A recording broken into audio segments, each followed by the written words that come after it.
City, Neighborhood Services, Veteran and Military Affairs.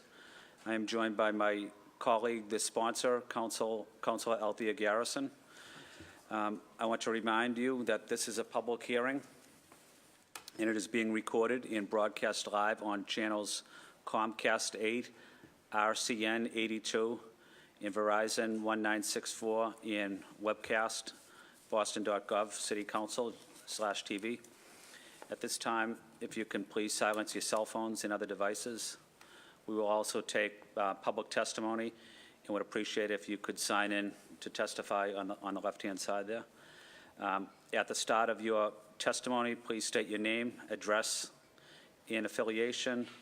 Today's hearing is on docket 0645. This matter was referred to the Committee on City, Neighborhood Services, Veteran, and Military Affairs. And for the record, I have a statement from Councilor Anissa Sabi George that I'll read into the record. Dear Councilor Flynn, I want to thank Councilor Garrison for filing the order for a hearing regarding the state of homeless veterans in the City of Boston. I regret that I am unable to attend today's hearing in person, but I will be reviewing the recording so I can be up to date. As chair of the Committee on Homelessness, Mental Health, Recovery, I have seen the devastating effects of homelessness for our veteran community. Veterans sacrifice their lives to serve our country, and as a city, we need to ensure they are taken care of upon their return. Thanks to the initiative started by Mayor Walsh, the City of Boston has ended chronic homelessness among veterans by housing 1,700 veterans.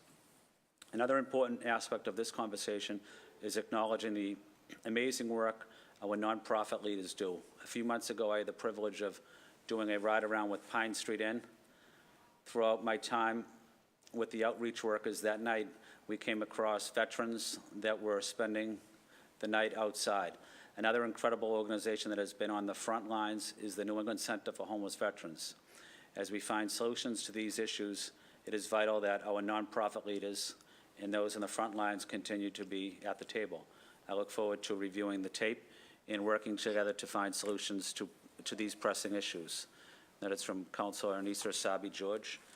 And also for the record, I will read the hearing order. Order for a hearing regarding the state of homeless veterans in the City of Boston. And this is offered by Councilor Garrison. The United States Department of Veterans Affairs maintains that roughly 11% of the overall adult homeless population are veterans, and 58,000 veterans are homeless on any given night, and twice as many experience homelessness at some point during the course of a year. Homeless veterans tend to be male, 91%, and live in cities, 76%, have a mental and or physical disability, 54%, or black, 39%. While there are many other factors that influence all homeless in Boston, such as the scarcity of real affordable housing, a minimum wage under $15 an hour, and not enough access to quality health care, a large number of displaced and vulnerable veterans live with the negative effects of post-traumatic stress disorder and substance abuse issues, which are often exacerbated by a lack of family and social support networks. Many veterans suffer from physical and mental health conditions that make it difficult to find and maintain gainful employment, and to thus pay for housing, and military occupational specialists and military training are not always transferable to the civilian workforce, placing some veterans at a severe disadvantage when looking for employment. And along with veterans who have mental health or substance abuse problems, veterans without financial means or do not have family members that they can turn to for assistance often find themselves homeless and on the street. While the VA has spent many years trying to address veteran homelessness, it remains to be seen how effective their programs have been, especially given the number of veterans living on the streets in Boston right now. And the City of Boston has a social responsibility to ensure that our veterans receive the care and benefits that they have rightfully earned in their place in their service to our country, and to create a welcoming and safe home for them to return. That was offered by Councilor Garrison, and with that, I'd like to ask Councilor Garrison if she'd like to provide an opening statement as well. Thank you, Mr. Chairman. I would like to thank you, Councilor Flynn, for being an original co-sponsor to this order and for your support for this hearing. I found this order back in March as a hearing to discuss the state of veteran homelessness in the city of Boston, because working for homeless veterans is among my top priorities as an at-large Boston City Council. The day that I was sworn in to this council, I said that this issue is something that I care deeply about and compassionately. In fact, my chief of staff himself is a veteran of the Massachusetts Army National Guard and the U.S. Army Reserves. The United States Department of Veterans Affairs say that 11% of the overall adult homeless population are veterans, and 58,000 veterans are homeless on any given night, and twice as many experience homelessness at some point during the course of a year. Homeless veterans tend to be male, 91% single, 98% live in the city, 76% have a mental and physical disability, 54% are Black, 39%, while there are many factors that influence all the homelessness in Boston, such as scarcity of affordable housing, a minimum wage under $15, and not enough access to quality health care. A large number of displaced and vulnerable veterans live with negative effects of mental health problems and substance abuse issues, which are often made worse by lack of family and social support network.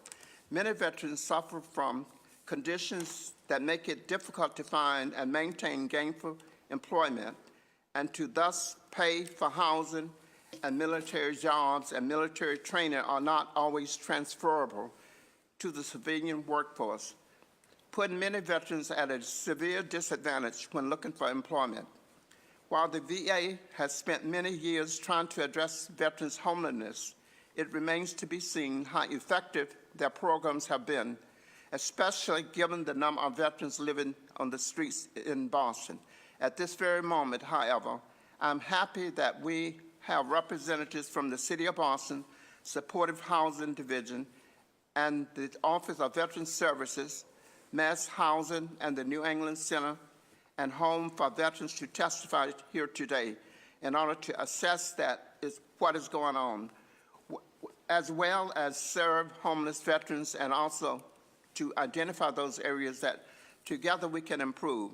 I think we can all agree that the City of Boston has a responsibility to ensure that our veterans receive the care and benefit they have rightfully earned by keeping America safe, and that we must create a welcome and safe home for them in Boston. I look forward to discussion this afternoon. Thank you, Mr. Chairman. Thank you, Councilor Garrison. And for the record, I'd like to recognize our panelists, Lila Bernstein, Deputy Director for the Supportive Housing Division and Advisor to the Mayor for the Initiative to End Chronic Homelessness, Robert Santiago, Deputy Commissioner, Office of Veteran Services, City of Boston, Tom Lyons, former Vice President of External Affairs, Mass Housing, and founder of the South Boston Vietnam Veterans Memorial, and leading veterans advocate in our state, Meredith Christensen, Director of Housing Services, New England Center and Home for Veterans. At this time, Lila, would you like to give an opening statement? Sure. Thank you, Councilors Garrison and Flynn, for calling this hearing for this very important issue, and thank you for your opening remarks. I agree. This is an incredibly important issue for an incredibly important population.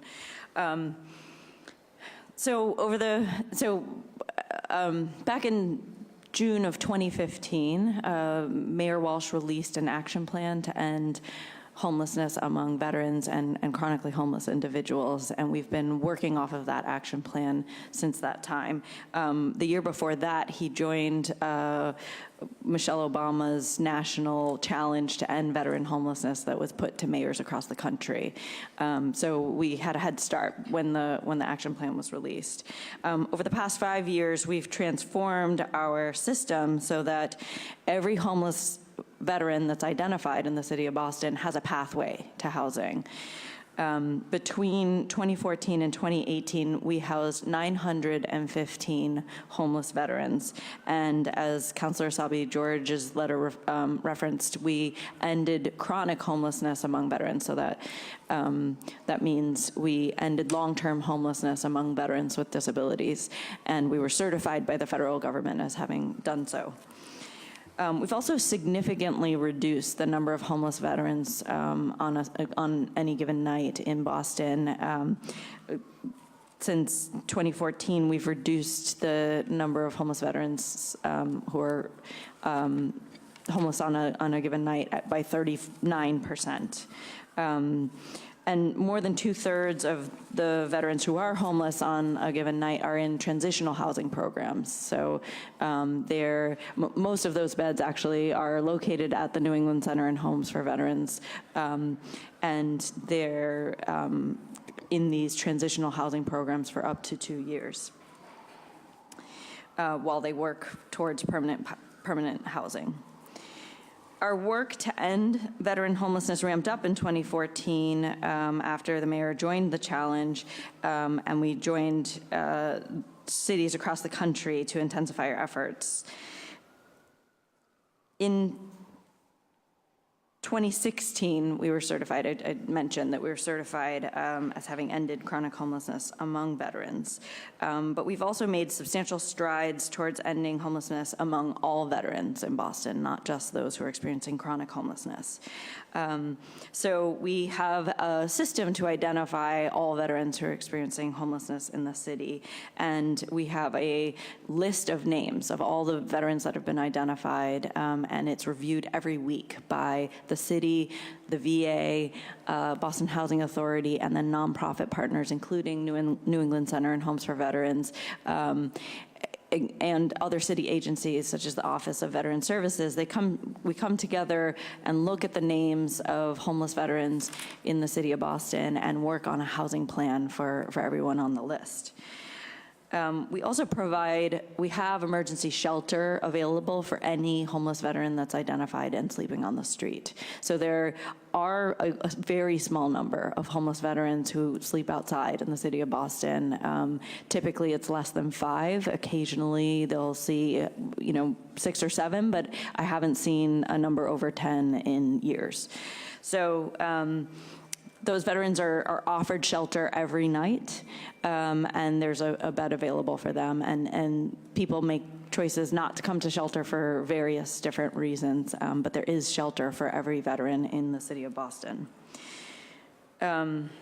We also have the capacity to help all veterans find permanent housing and assist veterans who are becoming homeless as they become homeless, or veterans who are at risk of homelessness. So the VA has invested significant resources in this issue, including programs that target veterans who are at risk of becoming homeless, as well as veterans who are already homeless.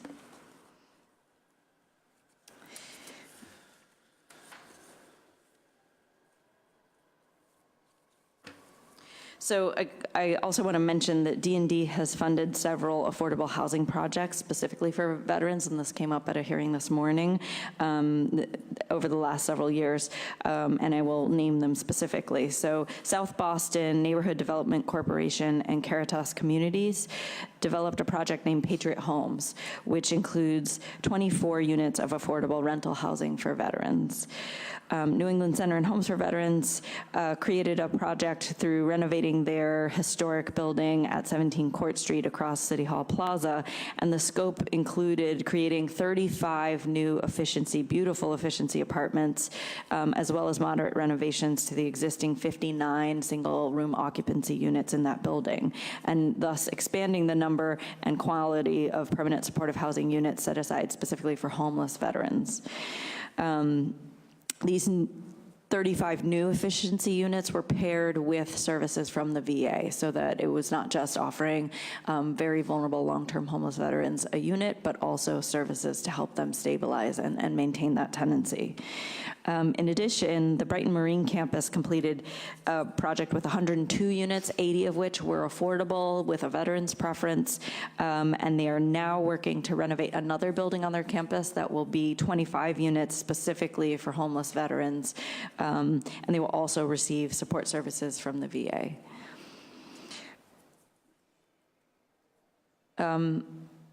That's not to say we haven't seen any challenges. There certainly are challenges that we face when we're working on ending veteran homelessness, and they're similar to the challenges we face for ending all types of homelessness in Boston.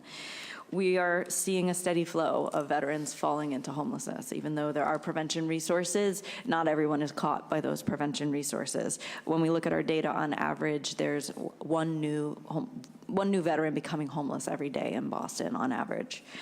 We're serving a regional population. That is absolutely true.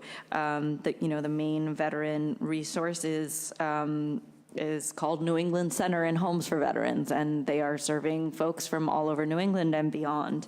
And we also have regional VA services here, VA medical centers that have world-class care, and veterans do come to Boston for medical services. We're also experiencing an extremely tight housing market, and that means that even once veterans who are homeless might receive a housing voucher that they could use to rent up in the private market, that housing search time can take a while, and that means that they remain homeless for longer because housing search is so difficult. Despite this, we've made incredible progress. If we've reduced veteran homelessness by 39% at a time that our overall homeless population has not shifted much at all, has not gone down by anywhere near that amount. And so what that tells us is what we're doing around veterans and the influx of resources that we've had specifically to address veteran homelessness is working. So going forward, we're continuing the work. We know we're not done, and we're continuing to collaborate with our partners to find more resources, to invest in more housing solutions so that we really can see an end to veteran homelessness in the city of Boston. Thank you. Thank you, Lila, for those comments, and thank you for being with us. Next, I'd like to ask Robert Santiago, the Deputy Commissioner, Office of Veterans Services, U.S. Navy retired, to give opening comments. Thank you, Councilor Flynn, Councilor Garrison. Thank you for having me here today, and for having this hearing on this very important issue, like Lila have mentioned, that affects our patriots that call Boston home. We at the Office of Veterans Services are committed to ending veterans homelessness. We know we cannot do this alone. We have some great partnerships with DND, with the New England Center, with Mass Housing, Boston Public Health Commission, Pine Street Inn, and those are just a few to name. These city agencies and organizations are all part of the Homes for the Brave program established by Mayor Walsh to end veterans homelessness. Once a service member completes his or her tour of duty, the federal government must transition them to civilian life. If that transition breaks, we will be there to help. We recognize the complexities of issues facing our veterans: unemployment, mental illness, opioid abuse, or injury. For veterans experiencing homelessness, stable housing is the first step to overcoming those issues. The mission of the Office of Veterans Services is to facilitate full and equal participation in all aspects of life by veterans in Boston. Our office recognizes and engages with veterans and their families, advocates for assistance in their time of need, and connects them with the services they've earned. The vision is to continue to find innovative ways to empower veterans and military family members in Boston to live healthy and thriving lives. Our function is to assist Boston low-income veterans and their families, as well as veterans experiencing homelessness. The financial assistance program known as Massachusetts General Law, Chapter 115, acts as a source of income for homeless veterans and at-risk veterans. These benefits also include military burial assistance, subsidies on medical expenses, and the decorations of veterans' graves and hero squares for Memorial Day, which, by the way, is next month. To be more specific, on numerous occasions, we have paid landlords past due rent, and these landlords were in the process of evicting veterans. We also work with other landlords to ensure that veterans are kept housed. One of the ways that we do that is to pay the landlord directly for the veterans' rent that comes out of their Chapter 115 benefits. We have also, on some occasions, put up veterans and their families in hotels until we can connect them with the services that they've earned. Chapter 115 also offers veterans and their families medical and dental reimbursements, even if the veteran and/or family member does not qualify for ordinary benefits. There are two quick stories that I want to touch on. There was a family of 7 that left the state of Florida due to a domestic abuse situation. They arrived here in Boston. They came to Boston because they heard that we have some of the best services for veterans in the country. So we put them up, we put this family up at Farrington Hotel from February of 2008 until May of 2018. We paid for them to stay in there. Like Lila said, they had a voucher, but unfortunately sometimes it takes time for housing to come through, especially for a family of 7. She now lives in Hyde Park with her family and is also employed. Another story that I would like to share is I was at a coffee shop and I was talking about our department and the services that we provide to veterans. The barista there asked if he could talk to me for a few minutes, and I said yes. He is a Navy veteran himself, and we talked for a while. I found out that he is seeing a counselor at the VA for PTSD, and I also found out that he was couch surfing. So I connected him to the HUD-VASH program, and he received the voucher, and he now lives in Roslindale. On our staff, we have Meg Fisher-Cudahy, who is our caseworker and is a specialist on housing and works for the veterans with their housing issues. She works very closely with everybody at this table here today, as well as other organizations. While we have made great strides, there's always work to be done. And I am very confident with the group that we have here today and the Homes for the Brave program that we will continue to ensure that our veterans are taken care of and they have a roof over their head. Councilor Flynn, Councilor Garrison, again, thank you very much for this opportunity to speak on our veterans' behalf. Thank you, Robert. And Tom Lyons, who's also a United States Marine and former Deputy Commissioner as well of City of Boston Veteran Services. Tom? Thank you, Councilor Flynn, Councilor Garrison.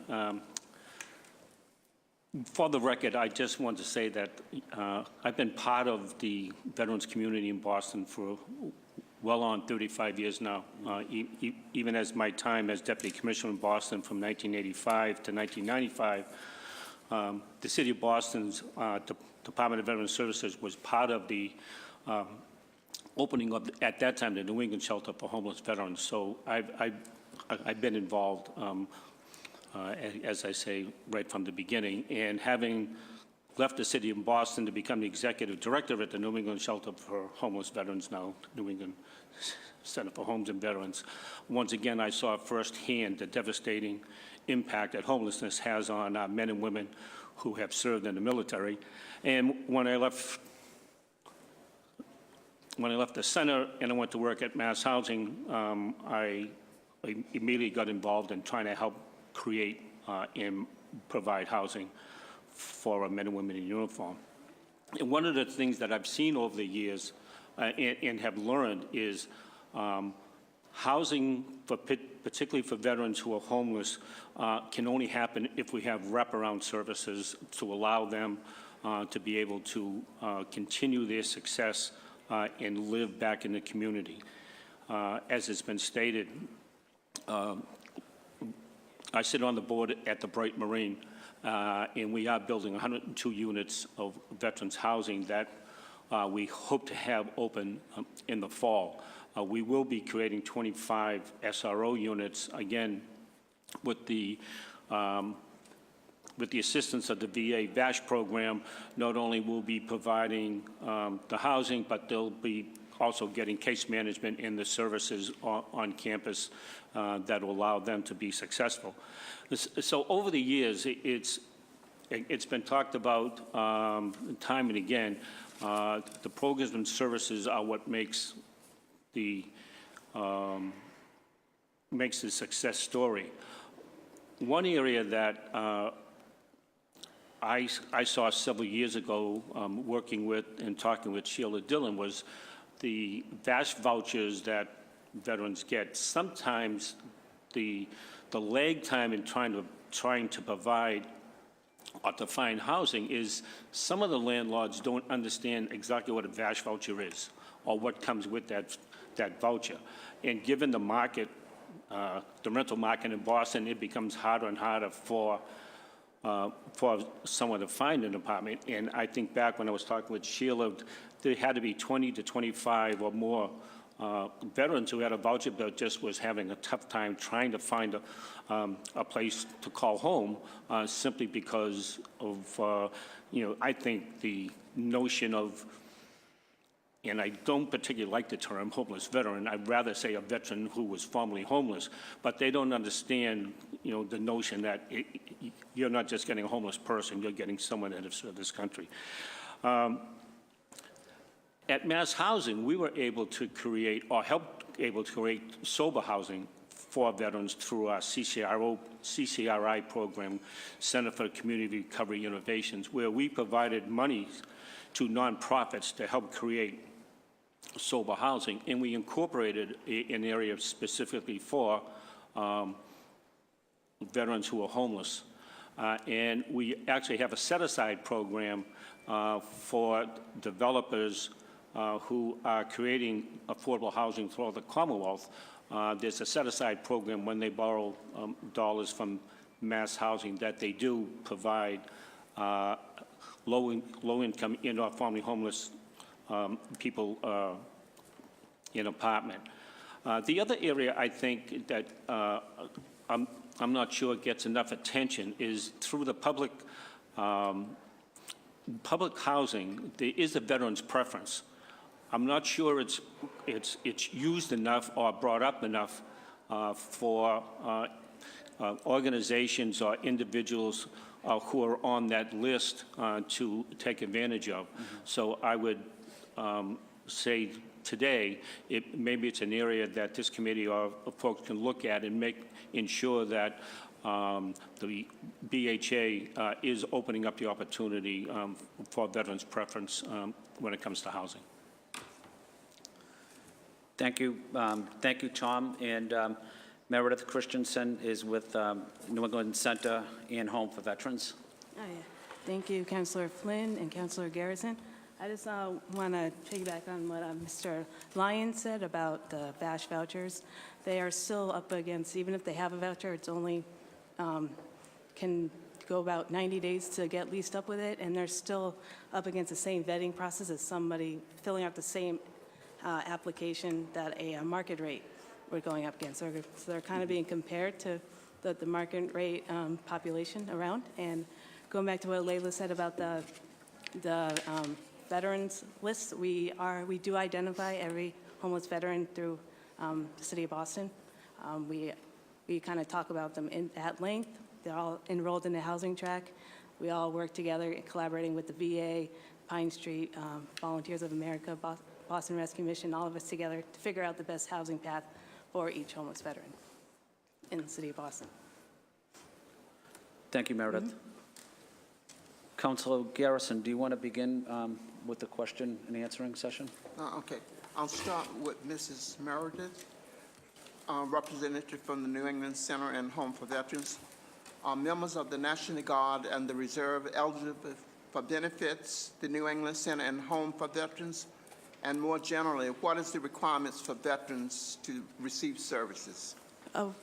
We take all veterans, whether Reserve, National Guard. Only about 40% of the veterans in our transitional program are VA eligible. We work with National Guard veterans, even with a bad conduct discharge. So reserves, any branch of service. We just kind of put them with a proper housing track that they would be enrolled for. And if they don't qualify for VASH or any other services, we work with other resources for them, for the veteran. Mrs. Bernstein, what are some new ways that the City of Boston could partner more effectively with non-VA support organizations such as the New England Center and Home for Veterans, Brighton Marine, and the Home Base program in order to better assist homeless veterans in the city of Boston? So Meredith said it very well. The way we define a veteran in this effort on ending homelessness among veterans is anyone who ever raised their right hand. So veterans do not need to be VA eligible. In fact, they might not be eligible for anything, and they will be a priority for our effort.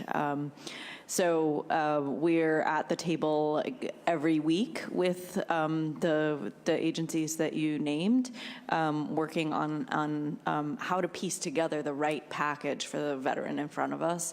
And the eligibility for other services is different. I don't know if you want to hear from Robert about the eligibility for Chapter 115, but sometimes that's the pathway forward for someone to become stable in their housing. Sometimes it's the veteran preference at the housing authority, because the definitions in different kind of bureaucracies, if you will, are different, and the eligibility tracks are different.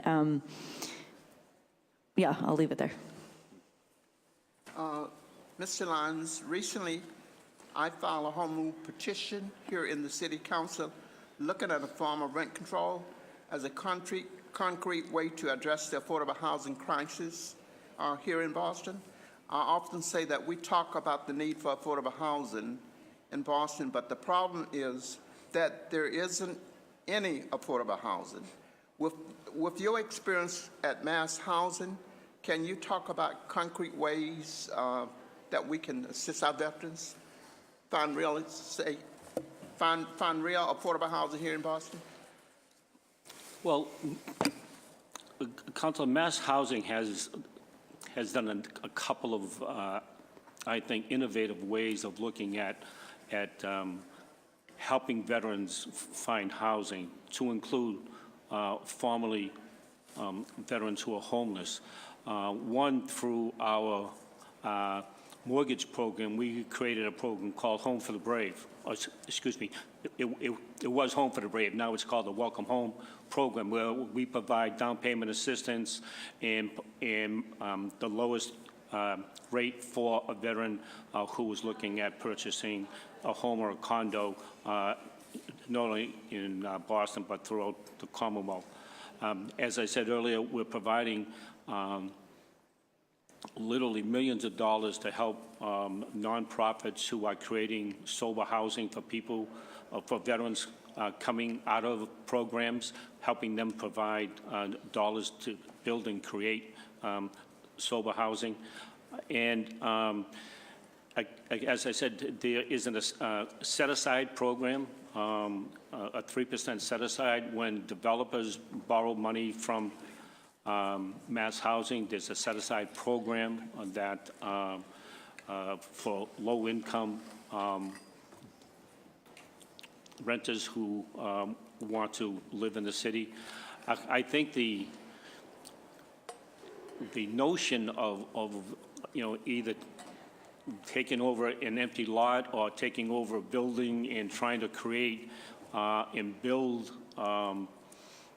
veterans housing has been talked about many times with D&D. I know Sheila Dillon and the folks there talked about the empty lots throughout the city and trying to find a way to help create housing, not just veterans housing, but housing in general, and finding ways to create affordable housing. And I think the operative word is always affordable. I mean, what's affordable these days? And in Boston, certainly, I'll be honest. I lived and grew up in South Boston for 45 years of my life. I can't afford to move back to South Boston. That's how out of out of sight it's gotten. Mr. Santos, what is being done to assist the LGBT veterans? Well, thank you for that question. Just for the record, I am also the Chief Operating Officer of OutVets. So I am part of the OutVets group. A lot of things, one of the things that we're doing is we're helping in changing the discharge status of a lot of our veterans. And we work closely with the Legal Defense Center, the Veterans Legal Defense Center over there. And the only problem with that is that sometimes it takes a very long time to change the character of a discharge.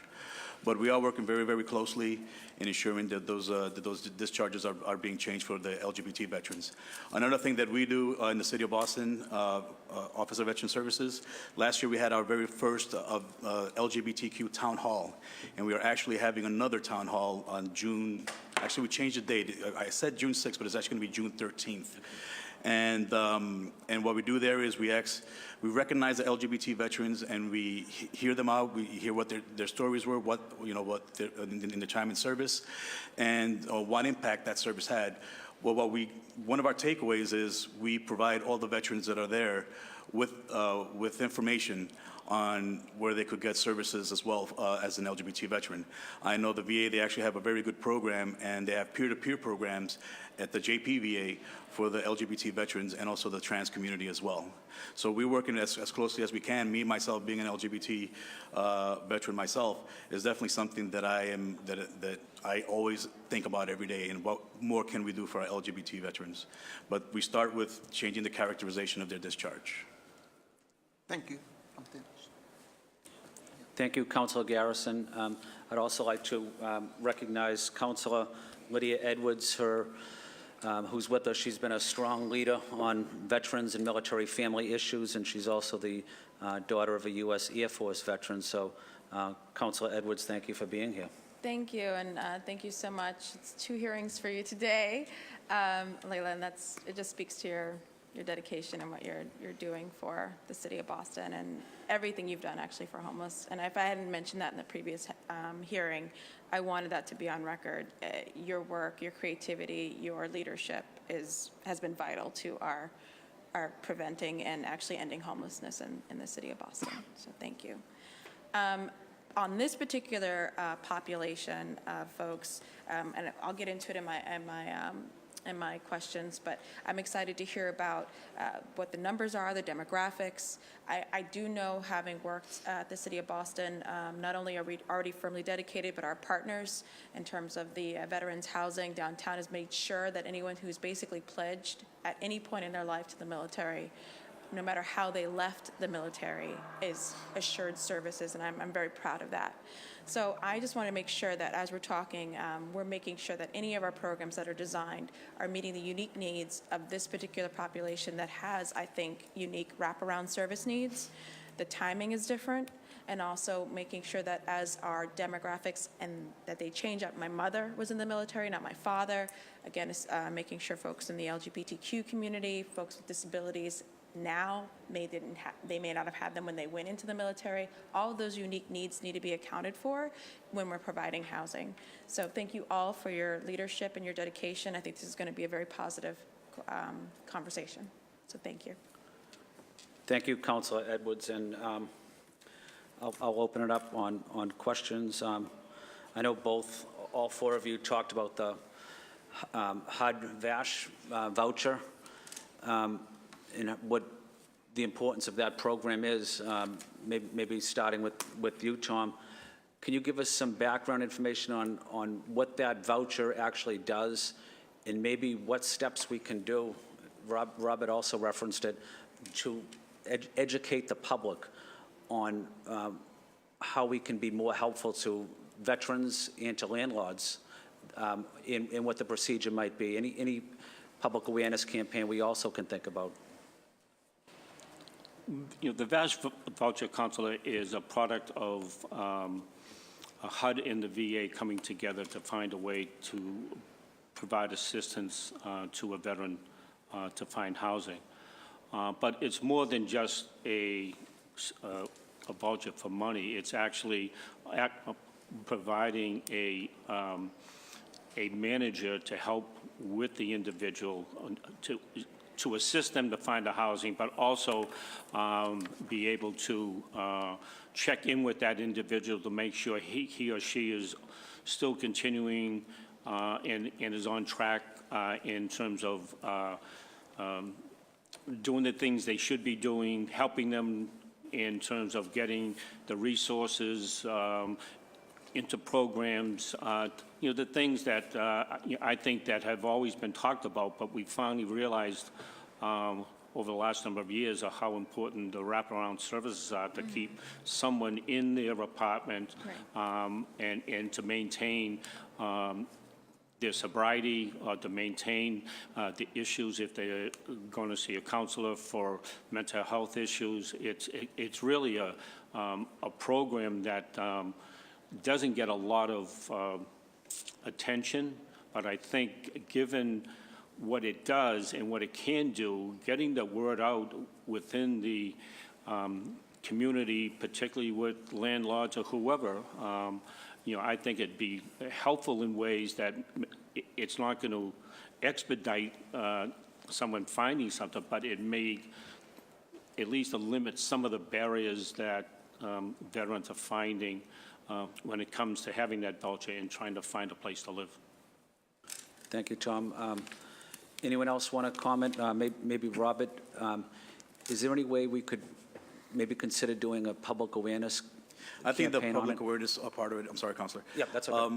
The public awareness piece that Tom was talking about is very important, especially letting the landlords know what the HUD voucher really is, what it could do for the veteran, and also to let them know that they're not just giving an apartment or a place to live to a veteran, but that a veteran is also getting those wraparound services, and that's very, very important to also note when it comes to the HUD VASH.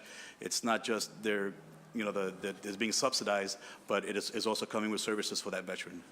And I think that's the piece right there that a lot of people, like Tom had mentioned, aren't aware of. If I could follow up, for a number of years I sat on the Secretary of the VA's Homeless Advisory Committee, and one of the issues early on with the VASH voucher was a voucher that could only be given to someone who was chronically homeless. And that created that, I call it a barrier, but it was a barrier in the sense of someone who was homeless but not chronic homeless wasn't able to take advantage of getting a voucher. So we were able to move the VA to a point where it didn't eliminate the language of chronic homelessness, but it allowed veterans who were homeless to be able to get the voucher. And I think, as I said earlier in my statement, the notion that we keep calling them homeless veterans, it continues to send a negative message. And even at my time as executive director at the New England Center, I tried to even get staff to talk about, but when it comes to writing grants and getting monies, you have to use the word homeless veteran. So I think the terminology and how it would be presented in any public awareness, I think if it's a veteran who is homeless, constantly referring to the individual as a veteran and not homeless, I think may open up and create some new opportunities. Thank you, Tom. Lila or Meredith, I know both of you have worked closely on the VASH program as well. Any comments you'd like to offer? Well, I'll just say to Councilor Edwards' point, the VASH vouchers are extremely valuable, but they are they only work for people who are VA eligible. And as Meredith said, I think it's mirrored in our entire population that more than half of the veterans experiencing homelessness in the city of Boston don't have that VA eligibility status, whether it be because of the type of discharge they had, the amount of time in service, the branch that they served in, if they served just in reserves. I don't know this as well as others on the panel, but more or less, those are some reasons why people might not have VA eligibility.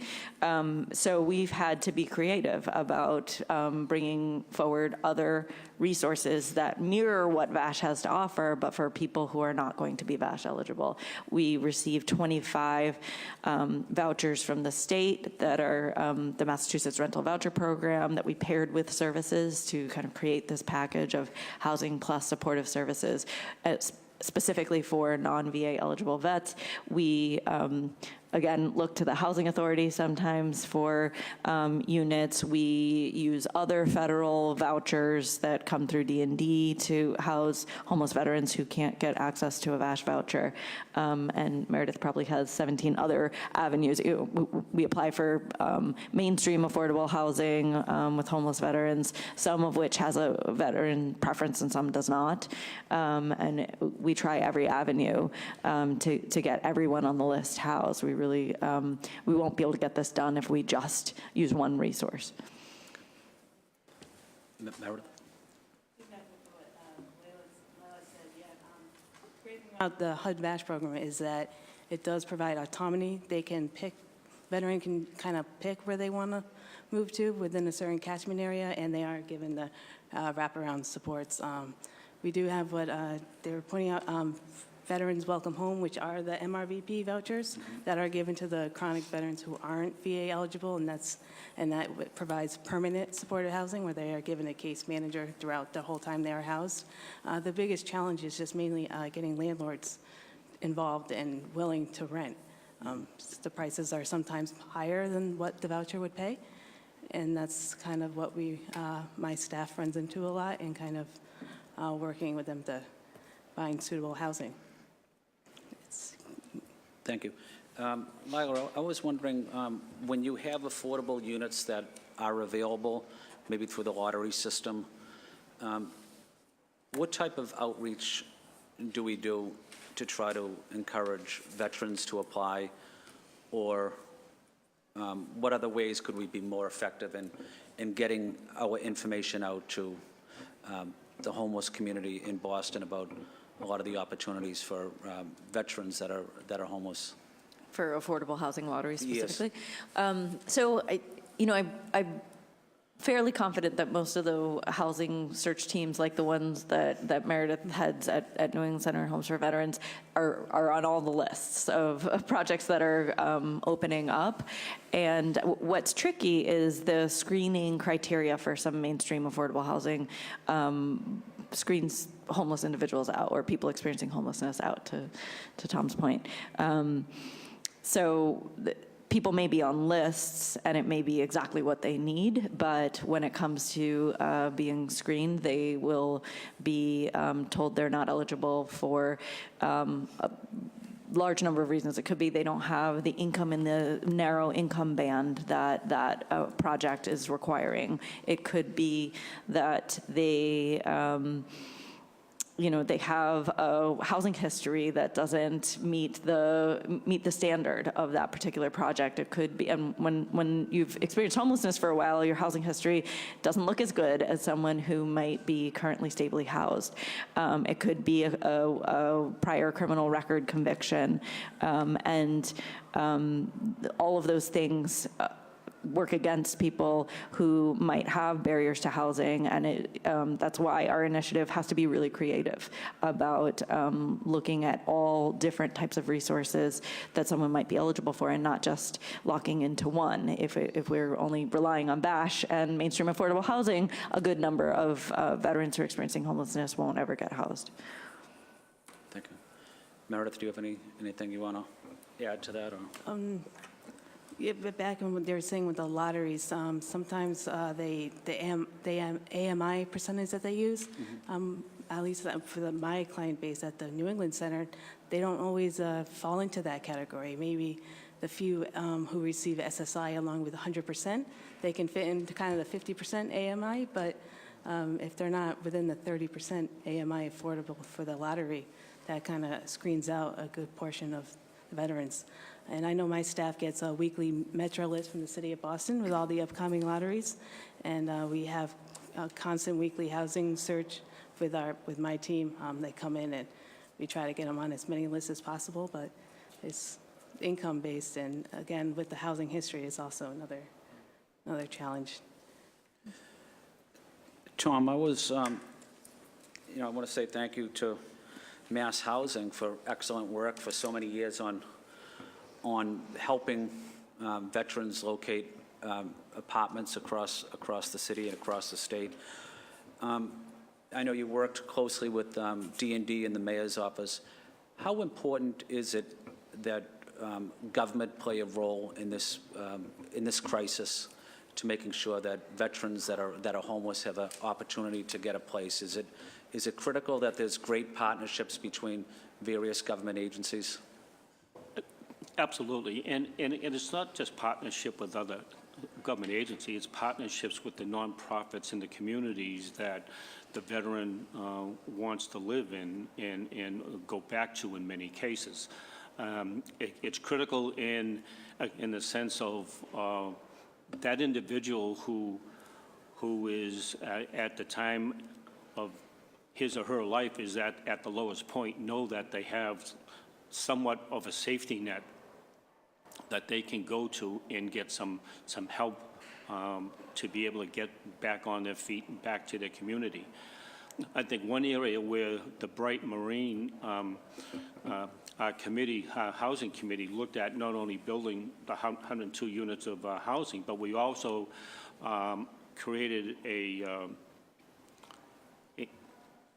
assistance program where we are now providing, when called upon or when asked, to provide first and last month's payment for a veteran who has an opportunity to get a place to live, but that doesn't necessarily have the money to be able to put down. So we've created a pool of money that we have available now that we are assisting veterans in Boston to be able and not have that as a barrier. And we learned that from sitting down with Sheila and her group and understanding, again, the barriers that some of these veterans have. We went back and figured out a way how we could build it into a budget. And again, I think it's an example of the public-private partnerships that need to continue to happen if we're going to get through this. Thank you, Tom. And if anyone else wants to comment on that, Tom's response or my question about how can government work closer or better or working closely with our nonprofits as well? I just want to piggyback off of what Tom said. It is hugely important that not just the city agencies work together, but also with the nonprofits and all the other organizations out there. A great example is there was a veteran who was experiencing homelessness, and it took 3 organizations to get him housed. That was between our office, D&D, New England Center, and actually also the VA. And also Volunteers of America, them as well. And we were able to successfully get this veteran not just the services that he needed, but also eventually get a roof over his head. And I believe he's in West Roxbury now. He lives in West Roxbury. Thank you. And I just have one final question on this round before I ask Councilor Edwards to provide Q&A. But I know this is being broadcasted on television, but I don't know, for Robert or Tom, why is it important for the city, the state, the federal government, why is it important that government provides strong leadership on veterans issues, on military families issues? 1% of the population served in the military, but just for the audience that might be watching, why is it critical that government play a key role on this issue? Well, I think it basically comes down to what the government says when, you raise your right hand and you're willing to go off and go to war in some circumstances or to just serve for however many years, is that, we'll take care of you when the time comes that you need us. And I think far too often that gets lost in whatever the debate may be about the controversy or whatever may be going on when one is serving. For me, being a Vietnam veteran, I came back from Vietnam 50 years ago last month. And, I came back to a community in many ways a country of indifference. It wasn't about coming back and feeling good about service. It wasn't about coming back and how do we help this 19, 20-year-old kid that just went through his worst nightmare, how do we help him move forward? And I think for me, as a Vietnam veteran, I've made it my mission, if you will, to ensure that any man or woman who serves this country and goes off to war doesn't come home to what I came home to. And I think that's why I sit here today, to be able to help be a voice, be an advocate, and do whatever it takes to ensure that the men and women who serve this country honorably and proudly, and even those who had difficulty while they were in, that we live up to that obligation of taking care of them. Thank you, Tom. And I think what you said, Councilor Flynn, goes along with it, is like you said, 1% of the population ever serves in the United States military. Well, that 1% is a very special community. And I could tell you from my experiences as well, being in service for 20 years, and coming out, when I finally did retire, there's a lot of, what's the term I'm looking for? I said it yesterday. There's a lot of structure that goes in place when you're in the military. And one of the terms that we used was intrusive leadership. So if you're the sergeant of the platoon, or if you're the leading petty officer in your department on a ship, you talk to your sailors, you talk to your soldiers, and you find out what's going on in their life and where they may need help, because you want them to be focused on the mission at hand. So when the service member leaves the military, they no longer have that structure. And that's missing. That's a big, huge part that's missing in their lives. And they find it hard to integrate into the civilian community. And that's why it's very important for us to ensure that they're taken care of when they leave service. Thank you, Robert. Meredith or Lila, do you want to comment on that? Okay, Councilor Edwards. Thank you so much. Just walk me through some of the demographics. I think yesterday in our working session, I learned that there are about 17,000 veterans in Boston. That's Right, correct. Right? How many of them are homeless? The most recent kind of official homeless count that we have finalized is from last year's count, and there were 275 veterans homeless on that night, and the majority of those homeless veterans were in transitional housing. We still count them as homeless because they're not in a permanent housing setting, but they're primarily in these transitional housing beds. Mostly are located at New England Center and Homes for Vets. Do you see on an annual basis that number going up or down for homeless veterans? Or staying the same? Or? So that number, the 275, was slightly up from the year before, and before that we had seen a steady decline. So when we look at that 275 and we compare it back to 2014, it's a 39% reduction. We have not seen that kind of reduction in the overall homeless population, but because of an infusion of resources and attention on this population, we have been able to reduce the number of homeless veterans. Over the course of a year, we see a lot more than the number of homeless veterans on a single night. Right, right. And I really do appreciate your comments. Sir, I forgot your name. I'm sorry. Yes. I'm Tom. Tom, I really do appreciate your comments about using the term homeless veterans. So what would be the term that would be most respectful that I should use? I think a veteran who is homeless. Okay. So for those veterans who do not have permanent housing or do not have homes, tell me, educate me and possibly the public, how does that happen? You know, how do veterans become homeless? And by that, and I don't mean to, I think it's important people understand how we get here, right? To figure out the root causes that causes these folks to be in this situation, to help us come up with actually responsive solutions. I agree with you. By calling them homeless vets, it assumes that there's a veteran over here, and then there's those who get homeless, right? And it connotes, I think it blames them. I think it makes them seem less than, that their service mattered less. And I think it's important that we do cleanse that stigma. So what typically happens that causes some of our neighbors, our friends who are veterans to be homeless? Just my take on it, during the time I was executive director at the New England Center, I was astounded to find out probably 85 to 87% the men in that facility were from the Vietnam era. It was eye-opening to me. Still. Yes, And when were you director? I apologize, Tom. I was the executive director from 1995 to 2002. Okay. So it was pretty eye-opening as to what that population was inside the building. Yeah. Once I got in the building and understood it, I started to see and started to realize that there were multiple issues that created that individual in terms of finding himself on the street. It could have been a substance abuse issue. It could have been his time in combat. It could be multiple issues. It could have been some mental health issues he had prior to going into the military, got exacerbated by combat or his service, and then turning to drugs and or alcohol when they got home.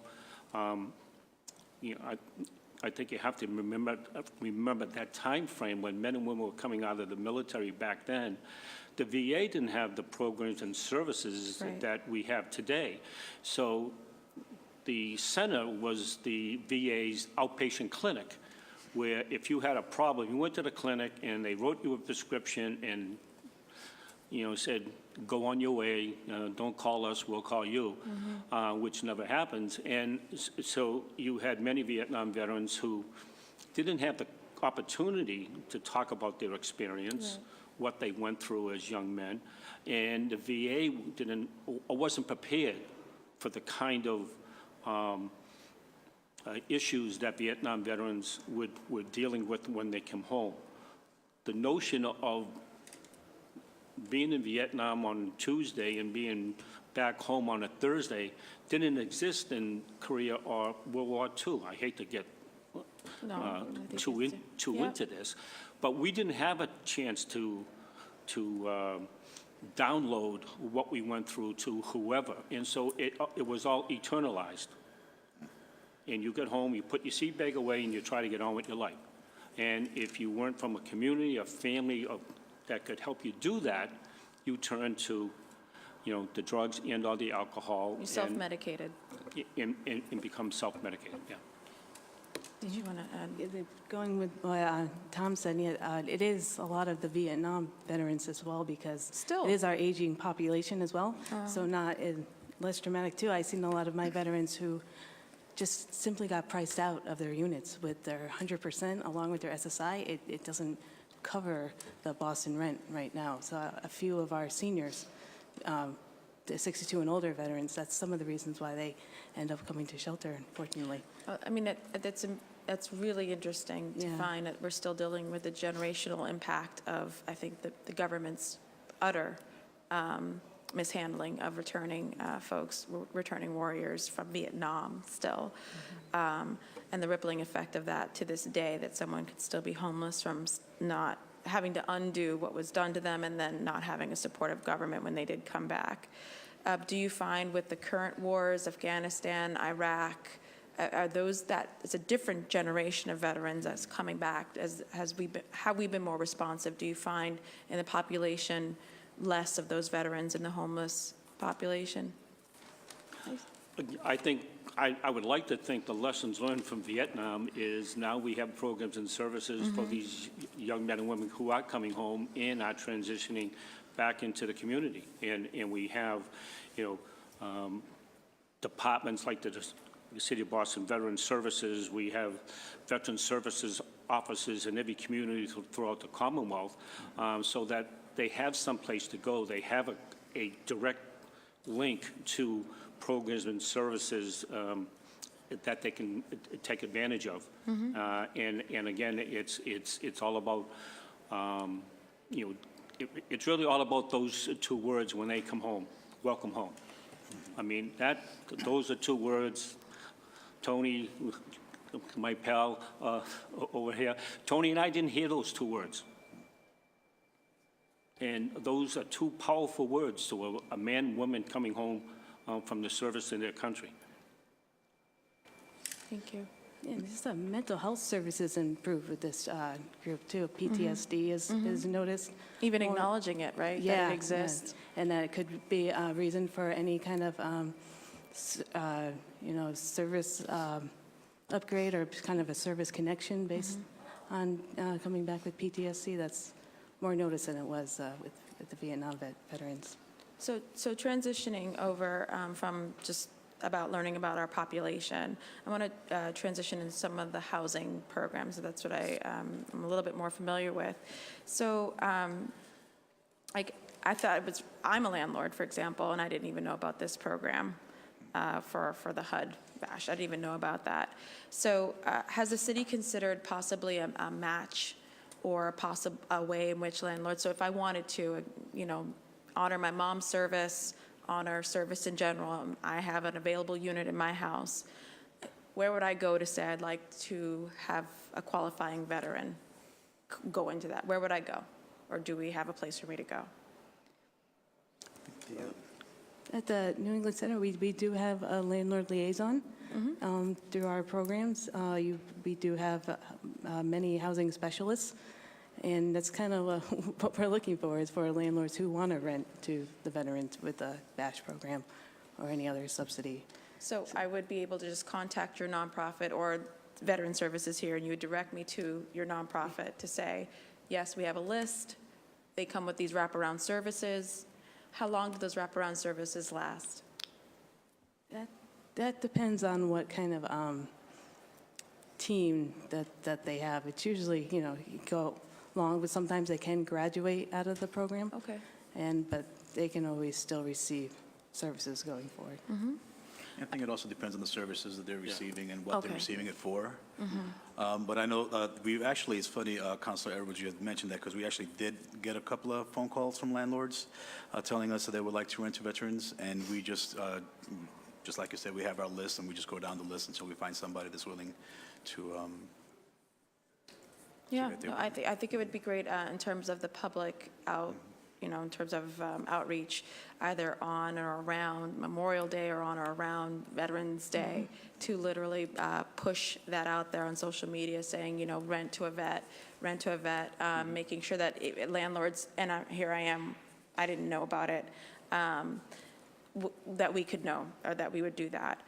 Also, one form of outreach that might be worth partnering with, we have the rental registry program with ISD, and so they put out, I get an email every time I'm supposed to register my unit, but maybe that's something also the city might consider, is when that email goes out, it's time to register your units. Also, did you know about such and such program to rent to a vet? Making sure that vets are included. So that goes out, I think, to 10,000 units we have. The rental registry program has that for the citywide. They're not all empty, obviously, but I think that's one outreach program. Go ahead, I'm sorry. Well, at various times we have used those types of mailings through ISD or others for this type of landlord recruitment campaign. I don't think we've done it recently, but it is a way to reach a vast number of landlords. It does start to get complicated because different programs have different eligibility, then it has to be triaged, and sometimes we have a lot of landlords calling in who don't have rental units in the right price point for the vouchers. Yeah. So there's one strategy of blasting wide, and sometimes there's a lot of false starts with that, but we have tried that, and it might be worth trying again and seeing what it yields. Because it's one thing to know I might not get top market, but I will get consistent market and a tenant that will come with some wraparound service, just me in the house. So it'd be me and the veteran, right? So maybe for other people who are single and by themselves, they may want to know that the service is and there's someone to communicate with. Could you talk a little, I don't know if the landlord guarantee program is still going on or how that's, I'm hopeful. Yeah, so it does still exist, although, again, we have not seen a lot of landlords take it up. I'm happy to describe it. So D&D looked to a few cities that had created funds for landlords, including Seattle, I believe Denver, and several others, as a recruitment strategy, again, created a fund that would guarantee a certain amount of funding at D&D. It was up to $10,000 for landlords who would rent to someone who had experienced homelessness or a family who had experienced homelessness. And an agreement would be made. The landlord would agree to reach out to a liaison that works at D&D if there were any issues that arose, and the liaison would try to mediate those issues. If those concerns eventually were not able to be resolved, the city was backstopping up to $10,000 that could be paid for legal fees, that could be paid for damages if there were damages. And what other cities found is you create a fund like this, you get some interest from landlords, a lot of people lease up, and there are very few problems. So the city doesn't end up having to pay out much for a lot of landlords partnering on this type of thing. We didn't see that in Boston, and I don't know if that's a reflection of the market or that we need to do another push to market this out to landlords. We have received some feedback that landlords were a little hesitant that once you're saying there's a guarantee for someone, then they're questioning, well, why does this person need a guarantee? Which is kind of a backwards way of thinking about it.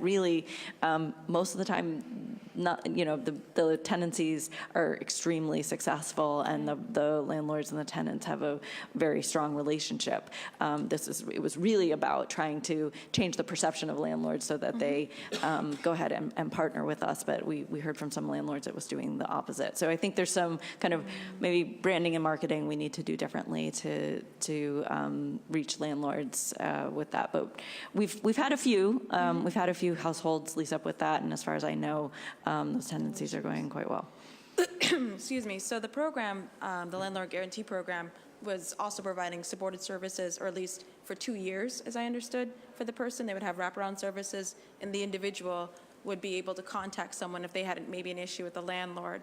So they didn't just want the lease. They wanted to make sure the person succeeded in being in the home. And so I just think I would love to see it expanded, or also it seems like it's almost this HUD-VASH was kind of a version of that without the insurance of up to $10,000 for the individual. The other idea or question I have in terms of housing programs for veterans is, have you looked at zoning and zoning bonuses or density bonuses or something that provides for folks who want to build, if they built additional units for veterans? Have we looked at that in terms of, I would just, it's one of those preferences that might be worth looking at. We're about to build 10,000 units in East Boston, for example, right? Why we don't look at the zoning to assure that a certain percentage goes to veterans. Of that, there's automatically an affordability issue, but making sure that when we go to plan, right, in the planning for city, that we should be planning with veterans in mind. We do it for seniors and we do it for some low-income families, but I think if we want to be intentional, we should also consider literally planning units for veterans. Have we thought about that? Has it been on the table? Oh, Brandon Marine is actually doing that right now. They're building 100 Sorry. units. Yeah, we're about to, in the fall, open up 102 units of veterans housing, veterans preference. There's some question whether we can get 102 veterans. I don't think that's going to be a problem. But the way we structured it is 3 tiers of 3 levels, if you will, of payment: low income, middle range, and then some folks at the higher end. But it was done basically because in the course of our conversation at the board level, and what we wanted to do with the campus was, there had been no veterans housing built in this city or in this area, specifically for veterans, probably since 1946. Right. And so what we looked at was, how do we utilize our campus as we transform it? The best way to do that was to bring veterans to the campus and have them living there and take advantage of the programs and services that we have on site between St. Elizabeth's and Stewart Healthcare. And so that's how that that's how that got created. That's what, So also on that campus, now they're in process of adding, I think it's 25 units in a separate building that will be specifically for formerly homeless, or for veterans who had experienced homelessness recently. And there will be services in that building as well. Also, recent projects specific for homeless veterans, the New England Center and Homes for Veterans, cited at 17 Court Street, created 35 new efficiency units specifically for veterans who had experienced homelessness, and they renovated 59 of the single-room occupancy units that were already on site. And then a few years before that, South Boston Neighborhood Development Corporation and Caritas Communities came together to create Patriot Homes, which was 24 units of affordable housing for veterans. I'm not on the development side, so I don't know the answer to your question around zoning or other incentives that have been put forward for building veteran housing, but we can get back to you.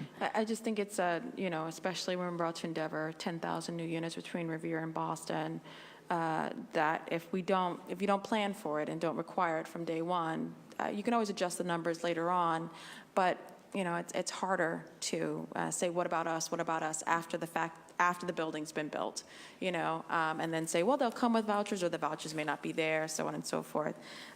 The other did you want to add Yeah, something? I just wanted to Sorry. say something. Right now, New England Center is closely working with D&D in trying to recreate what we have at the center in the community as well. So it would be efficiency units for veterans, about 12 for veterans, and maybe around 8 for seniors housing. Wonderful. So we are working closely. We have put in some RFPs with D&D. So it's in the process kind of to create more affordable, permanent supportive housing.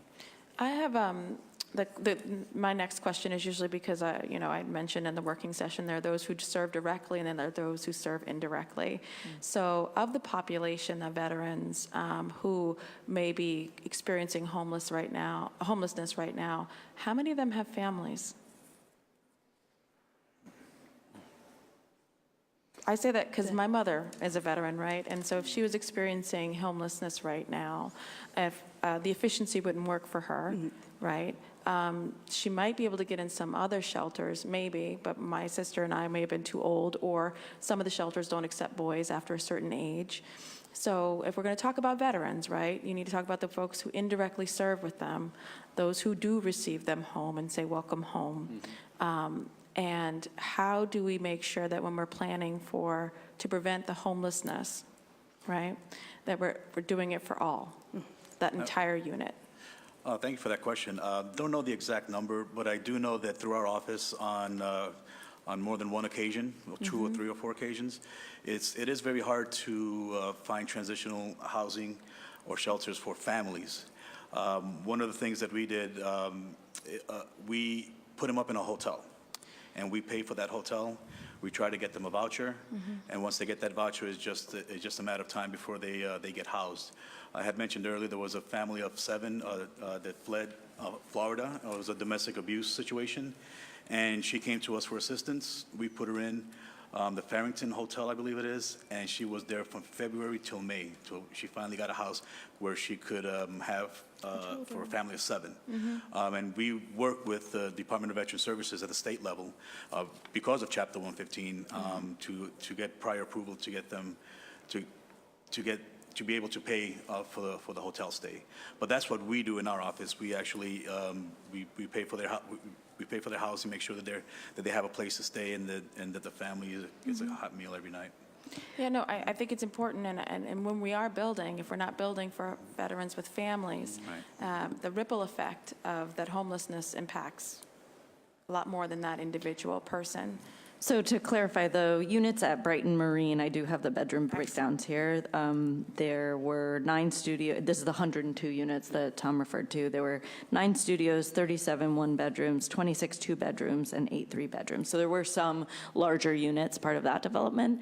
You're right, the efficiency units were for single adults, and some of those were set aside for women.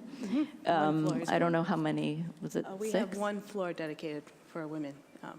That's wonderful. Yeah, more will open up when there seems to be more homeless veterans, males than females right now. And I will say the mobile vouchers, like the VASH voucher or the vouchers that flow through D&D, those will be flexible based on household size. So, they have to be found on the private market. But if a veteran receives a VASH, if the head of household was a veteran, then the voucher then will cover the entire family. Okay, thank you. Thank you. Thank you, Councilor Edwards. At this time, I want to open it up to any public testimony from anyone here. If anyone would like to testify, I don't think anyone has signed in, but if you came after it started, you're more than welcome to testify. As Tom Lyons mentioned, a good mutual friend is here, is Tony Molina with the Puerto Rican veterans in the South End. And thank you to Tony and all the Puerto Rican veterans for your outstanding service, but also, Tony, for always being there for our veterans and military families. We really respect the great work that you've done across our city. Would you like to testify, Tony?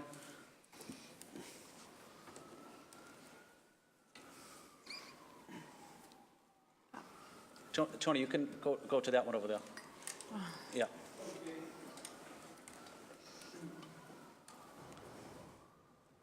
Thank you. Thank you for inviting me, and Ed, counselors, all the great friends in front here. I just have a very small concern, and this is regarding non-English speaking veterans. Right. As you all know, Puerto Ricans are American citizens. We are American citizens. A lot of the veterans who served in Puerto Rico were not bilingual. One of the problems and one of the things I've always said is when we joined, they never asked us, do you know how to speak English? All they said was, do you know how to use your finger?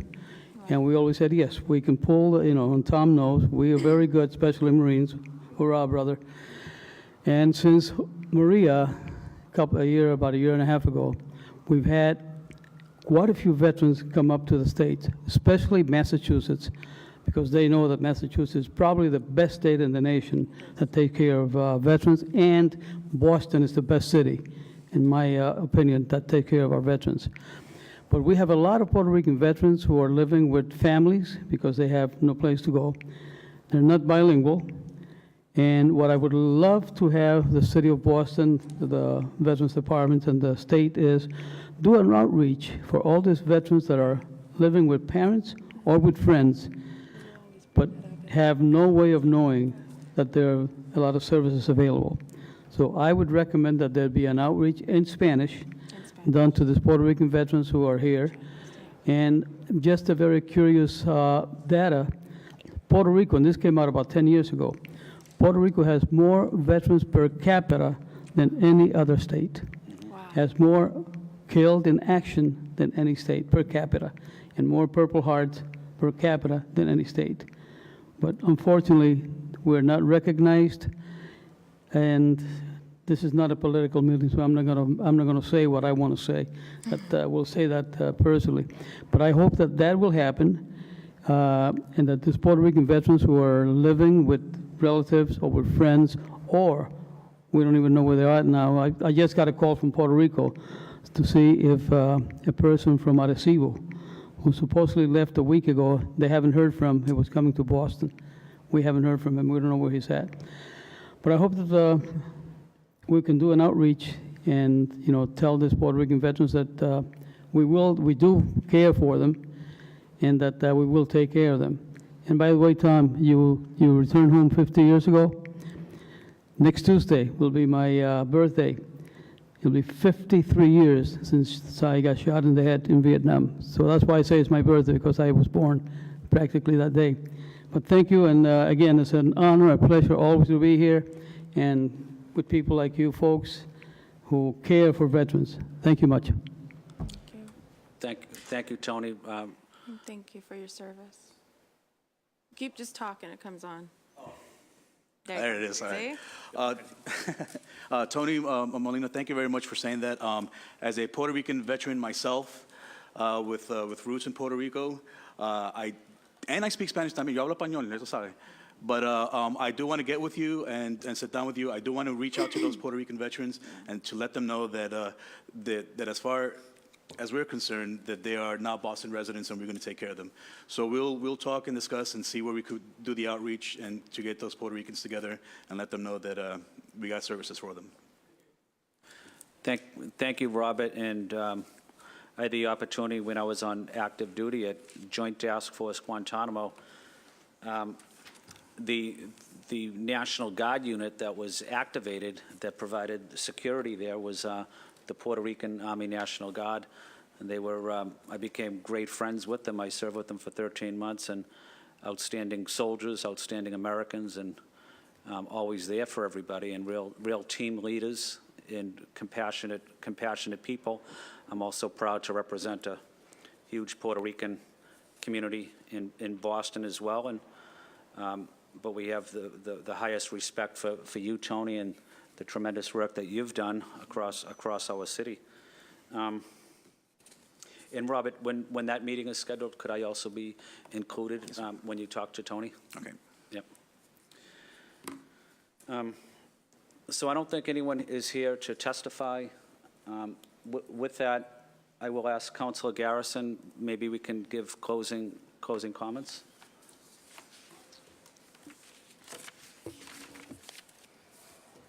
I guess what I would like to say is that I hope that we are working to prevent veterans from becoming homeless, and I will do my part as an at-large council. I will do my part. Thank you. Thank you, Councilor Garrison. Councilor Edwards? Oh, just thank you again for your already service and then your reservice again to make sure veterans are treated with the dignity and respect that they deserve. Thank you, Councilor Edwards. I want to say thank you to Mayor Walsh and his team for outstanding work in the city and across the state on helping our veterans and military families. I say across the state as well because Mayor Walsh also provided strong leadership as a state legislator on military family issues. Lila, thank you for your work on housing issues and for your leadership. Robert, thank you for being here with us and for your outstanding service for our country. Meredith, and to our friends across the street, you're doing outstanding work, and please know that the City Council is always here for you and for your team and whatever we can do to be of assistance. And I also want to say thank you to my good friend Tom Lyons, someone I always respected and admired. He was my Uncle Dennis's best friend growing up in South Boston. They were both Vietnam veterans together. And so I want to say thank you, Tom, for your leadership on veterans issues and also for being a good friend of mine as well. So I'm going to ask if we keep this hearing in committee and maybe we can follow up maybe about 5 or 6 months from now, and we can talk more about this important issue. I also want to say thank you to Councilor Garrison for calling this hearing, and I want to say thank you to Councilor Edwards for your leadership and Councilor Garrison for your leadership on veteran and military family issues across our city. Thank you, and this meeting is adjourned.